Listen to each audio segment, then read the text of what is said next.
সবাই কিছুটা ছাড় দিলে অতি দ্রুত জুলাই সনদ ঘোষণা সম্ভব হবে বলে মন্তব্য করেছেন জাতীয় ঐকমত্য কমিশনের সহসভাপতি ডক্টর আলী রিয়াজ। জাতীয় ঐকমত্য কমিশনের দ্বিতীয় ধাপে চতুর্থ দিনের বৈঠকে সূচনা বক্তব্যে তিনি এ মন্তব্য করেন। সব পক্ষকে উদার হওয়ার আহ্বানও জানান ডক্টর আলী রিয়াজ।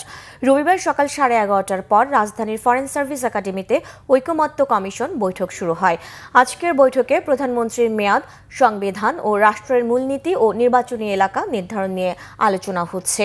এরপর 2 দিন বিরতি শেষে পরবর্তী বৈঠক হবে বুধবার।